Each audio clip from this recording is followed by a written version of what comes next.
Shalom Chavrim. I wanted to talk to you guys a little bit about very beautiful scripture, very interesting new insight. I've talked about Hosea quite often in the past, many times in fact, but there was something just as I was talking about today on Shabbat Live, and I didn't have it right in front of me, but I quoted it by memory the best I could, and I went back and I just looked at this to confirm that this is actually so. Hosea chapter 5 and verse 15, God says to Israel, I will go and return to my place till they acknowledge their offense and seek my face. In their affliction they will seek me, saying, Come, let us return to the Lord. For he is torn and he will heal us. He is smitten and he will bind us up. After 2 days he will revive us. In the 3rd day he will raise us up, and we shall live in his presence. Let us therefore now follow on to know the Lord.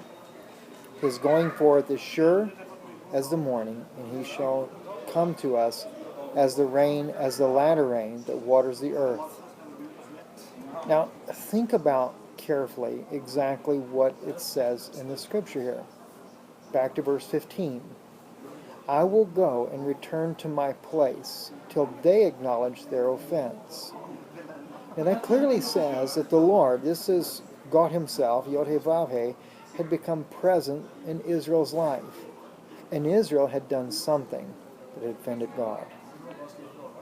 No doubt, as we know, that in the body of Yeshua was the fullness of God. God was literally in him, making the world known unto himself, declaring it to himself, as the scripture clearly says. So when we begin to look at this, in light of this, and God says, I will go and return to my place till they acknowledge their offense. God will return to Israel only when Israel acknowledges their offense, which is clearly in Zechariah chapter 12. Was that chapter 12 or chapter? Yeah, I think it's chapter 12, verse 10. And again, just paraphrasing that one there. They will look upon him whom they pierced, and they will weep and mourn as a family that lost their only son. This is the house of Judah that does this. Well, God says he returns to his place until they acknowledge their offense and seek my face. In their affliction they shall seek me. I used to think that the Holocaust was that affliction. Now, though, as I begin to really look at the scripture, I will return to my place till they acknowledge their offense.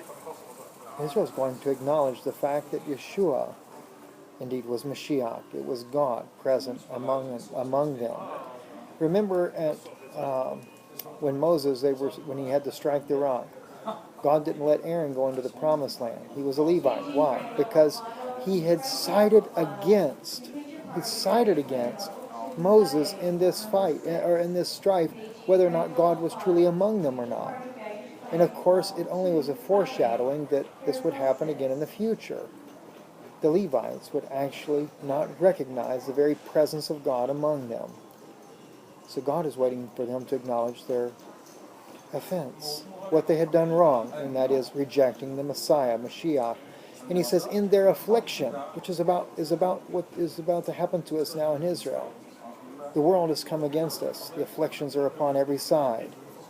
He said, they will acknowledge me, as it says here, and seek my face. In their affliction they shall seek me, saying, Come, and let us return to the Lord, for he is torn, and he will heal us.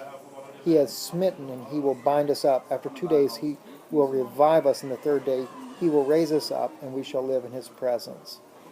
Of course, we know, going back to the time of the dispersion of the house of Israel, 723 years before Yeshua's coming, it's been nearly 3,000 years. We are in the 3rd day, no doubt.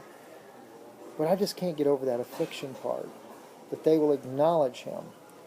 See, I will go and return to my place till they acknowledge their offense and seek my face.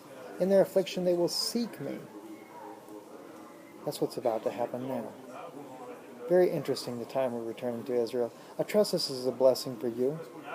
We sure love you guys. God bless you. Baruch Hashem. I'm Stephen Ben Danun with the Danun Institute of Biblical Research.